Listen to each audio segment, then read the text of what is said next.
जय श्री राधे कृष्ण। आप सभी का आपके अपने YouTube channel VK Mishra present में बहुत बहुत स्वागत है।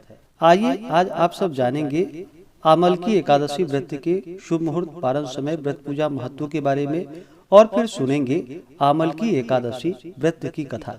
आप सभी भक्तों को आमलकी एकादशी व्रत की ढेर सारी शुभकामनाएं।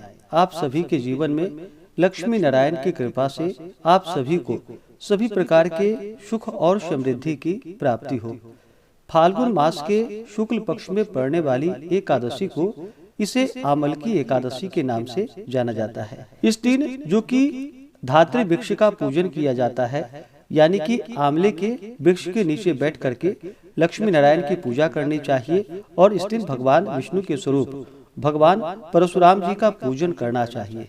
यह व्रत जो कि सभी प्रकार के पापों को नष्ट करने वाली है, यह मोक्ष प्रदायक, धन, वैभव एवं पुत्र पौत्र आदि प्रदायक व्रत है। इस एकादशी व्रत के प्रभाव से जो कि भक्तों की रक्षा होती है। इस दिन भगवान विष्णु, माता लक्ष्मी और भगवान परशुराम जी का पूजन करना चाहिए, कथा श्रवण करनी चाहिए, भगवान की आरती करनी चाहिए, व्रत में नियमों का पालन करना चाहिए। इससे भगवान विष्णु अपने भक्तों पर प्रसन्न होते हैं, अपने भक्तों के सभी प्रकार के पापों को नष्ट कर देते हैं तथा सुख और समृद्धि का आशीर्वाद प्रदान करते हैं और अंत समय में भगवान विष्णु के धाम की प्राप्ति होती है।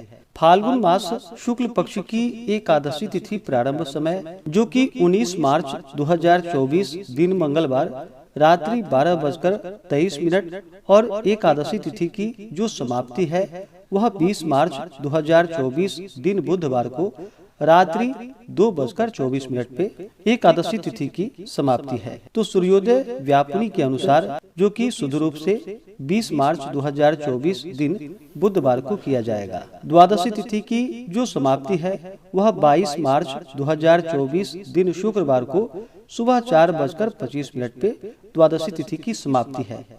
व्रत का पारण जो कि हरिवासर समाप्त होने के बाद किया जाता है। हरिवासर का समय द्वादशी तिथि का पहला चौथाई हिस्सा हरिवासर का होता है। तो हरिवासर की समाप्ति जो कि 21 मार्च सुबह 9 बजे है। तो इस व्रत का पारण जो किया जाएगा वह 21 मार्च 2024 दिन गुरुवार को किया जाएगा। पारण का जो समय होगा वह समय दोपहर 1:41 से शाम 4:07 तक व्रत का पारण किया जाएगा।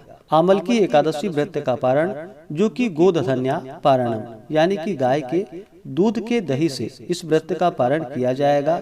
यह संभव ना हो पाए तो आप तुलसी दल, जल या फल से व्रत का पारण करें।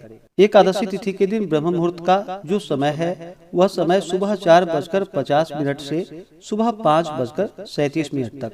सूर्योदय सुबह 6:02 है और सूर्यास्त शाम 6:09। एकादशी तिथि के दिन नक्षत्र जो कि पुष्य नक्षत्र होगा रात्रि 10:38 तक। उसके बाद अश्लेषा नक्षत्र। इस दिन रवि योग भी बन रहा है जो कि सुबह 6:25 से रात्रि 10:38 तक रवि योग होगा। तो आइए अब सुनते हैं फाल्गुन मास शुक्ल पक्ष की आमलकी एकादशी व्रत की कथा। अगर आप एकादशी व्रत के उपलक्ष्य में ब्राह्मण दक्षिणा, अन्नदान, वस्त्रदान आदि के लिए देना चाहते हो तो आप अपने श्रद्धा और सामर्थ्य के अनुसार हमें डिस्क्रिप्शन में जाकर के वहां से गूगल पे, फोन पे या अकाउंट नंबर के माध्यम से आप अपने श्रद्धा और सामर्थ्य के अनुसार हमें ब्राह्मण दक्षिणा प्रदान कर सकते हैं। तो आइए सुनते हैं आमलकी एकादशी व्रत की कथा। तो बोलिए प्रेम से भगवान विष्णु की जय, माता लक्ष्मी की जय, एकादशी माता की जय, भगवान परशुराम की जय, सर्वदेवी देवता की जय। कथा के अनुसार एक समय अयोध्या नरेश महाराज मानधाता ने अपने कुलगुरु महर्षि वशिष्ठ जी से पूछा कि हे भगवान, कोई अत्यंत उत्तम और अनुपम फल देने वाले व्रत का इतिहास का आप वर्णन कीजिए जिसके सुनने से मेरा कल्याण हो। महर्षि वशिष्ठ जी ने कहा कि हे राजन, हम आपके सम्मुख आमलकी नामक एकादशी के व्रत का महात्म्य वर्णन करते हैं। आप ध्यान पूर्वक सुनिए। प्राचीन काल में एक वैदिक नामक नगर था। वहाँ का राजा चंद्रवंशावतंस महाराज चित्ररथ थे, जो परम वैष्णव नारायण के अनन्य भक्त थे। उनके राज्य की सारी प्रजा प्रत्येक मास की समस्त एकादशियों का व्रत और नियम विधिवत करती थी। यहाँ तक कि पशु एवं पक्षी भी एकादशी के दिन आहार नहीं लेते थे। इस प्रकार महाराज चित्ररथ धर्म और न्याय युक्त राज्य करके अपनी प्रजा की सेवा करते थे। एक समय की बात है, महाराज चित्ररथ अपनी सारी प्रजा सहित फाल्गुन शुक्ल आमलकी नाम की एकादशी के व्रत का उद्यापन करने के निमित्त ग्राम के बाहर उपवन में एक सरोवर के किनारे कुंभ स्थापित कर छत्र, उपाहन, पंचरत्न, गंध, धूप, दीप और नैवेद्य से धात्री का पूजन करने लगे। कहा कि हे जामदग्नेय, हे रेणुका नंदन, हे आमलके की छाया में उपविष्ट, हे भुक्ति एवं मुक्तिदाता, आपको कोटि कोटि नमस्कार है। हे ब्रह्मा से उत्पन्न धात्री, हे सर्व पापों को नाश करने वाली धात्री, आपको नमस्कार है। हे देवी, मेरे अर्घ्य को ग्रहण करो और पापों को नष्ट करो। इस प्रकार राजा अपनी प्रजा सहित जागरण करता रहा। दैव संयोग से एक महा अधम व्याध, जो वन में मार्ग भूल गया था, दिन भर का प्यासा एवं थका हुआ वहां आ पहुंचा, और वह भी आश्चर्यचकित दृष्टि से वहां का प्रत्येक दृश्य देखने लगा। और उस रात वह भी अपनी भूख प्यास भूल भगवान की कथा को सुनता रहा। यद्यपि उस व्याघ्र का कार्य पाप कर्म एवं हिंसा ही करना था, तथापि उस दिन उसने प्रेम पूर्वक भगवान की पूजा देखी। दूसरे दिन प्रातःकाल व्रत का पारायण कर सभी लोग अपने अपने घर गए। वह व्याध भी प्रसन्नता पूर्वक घर गया। कुछ दिन बाद जब वह व्याध मरा, तो उस अज्ञात व्रत के पुण्य प्रभाव से उसने जयंती नगरी में राजा विदुरथ के घर पुत्र होकर जन्म लिया, और उसका नाम वसुरथ पड़ा।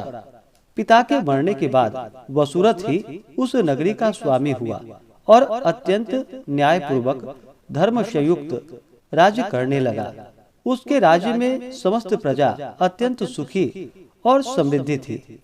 कर्मशील, धनवान तथा निरालस राजा सदैव ही अपनी प्रजा का पालन करता था। एक दिन वह राजा मृगया करने के विचार से अपनी सेना और सेनापतियों के साथ वन में गया। संयोगवश एक मृग का पीछा करते हुए वह अपने सभी साथियों से अलग होकर एक महाभयानक जंगल में जा फंसा। भूख और प्यास से व्याकुल हो एक वट वृक्ष के नीचे बैठकर विश्राम करने लगा। सुंदर शीतल और स्वच्छ वायु के झकोरे ने शीघ्र ही उसको निद्रा देवी की गोद में डाल दिया। राजा सभी अपना सुध बुध भूलकर अचेत हो गए। उसी समय वहां पर बहुत से जंगली डाकुओं का दल आ पहुंचा और राजा को सोता देख नाना प्रकार के दुर्वाक्यों को कहता हुआ राजा को मारने के लिए झपटा, और एक साथ ही राजा पर अनेक प्रकार के सहस्त्रों अस्त्रों का प्रहार कर दिया। परंतु आश्चर्य का विषय तो यह था कि राजा के शरीर पर किसी भी अस्त्र का घाव नहीं लगा, और न राजा को कुछ मालूम ही हुआ। तब दुष्ट और भी कुपित हुए और हजारों की संख्या में राजा पर टूट पड़े। उसी समय एक अत्यंत तेजोमयी सुंदरी हाथ में कृपाण लिए हुए निकली। उसको देखते ही दुष्टों के हाथ पैर ढीले पड़ गए। जो जहाँ था वहीं खड़ा हो गया। वह सुंदरी पैतरे बदलती भगवती चंडी के समान समस्त दुष्ट मंडली को समाप्त कर अंतर ध्यान हो गई। दुष्टों के कोलाहल एवं आर्तनाद से राजा का निद्रा भंग हुआ। उसने जो ही आंखें खोलकर देखा, त्यों ही उसे चारों ओर लाशों का ढेर दिखाई पड़ा। तब राजा ने कहा, किसने मेरी रक्षा की है? इन दुष्टों को किसने मारा है? उसी समय आकाशवाणी हुई कि भगवान के सिवा कौन किसकी रक्षा करता है। ऐसी आकाशवाणी को सुनकर राजा अत्यंत ही प्रसन्न हुआ और घोड़े पर सवार हो अपने नगर को लौटा। हे राजन, यह आमलकी नामक एकादशी अपने भक्तों की रक्षा कर उसे वैष्णव लोक का अवश्य ही अधिकारी बना देती है। तो बोलिए प्रेम से भगवान विष्णु की जय, माता लक्ष्मी की जय, एकादशी माता की जय, सर्वदेवी देवता की जय। इसी प्रकार से जो भी भक्त सच्ची श्रद्धा के साथ नियम और निष्ठा के साथ आमल की एकादशी का व्रत धारण करते हैं, भगवान विष्णु उनके सभी प्रकार के पापों को नष्ट कर देते हैं, उनकी रक्षा करते हैं तथा अंत में भगवान विष्णु के धाम की प्राप्ति होती है। अगर आप सब विशेष प्रकार से आमल की एकादशी व्रत के व्रत पूजा महत्व के बारे में जानना चाहते हो तो उसका वीडियो चैनल पे अपलोड है या वीडियो के इन स्क्रीन में भी वीडियो का लिंक दिया गया है। आप उसके माध्यम से जानकारियां को प्राप्त कर सकते हैं। तो आशा करता हूँ कि यह जानकारी आपको अच्छा लगा हो।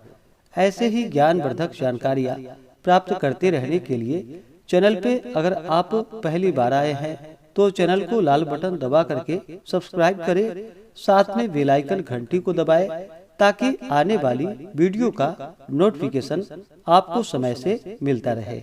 वीडियो को लाइक करें, शेयर करें, सुखी रहें और स्वस्थ रहें। जय श्री राधे कृष्ण। धन्यवाद।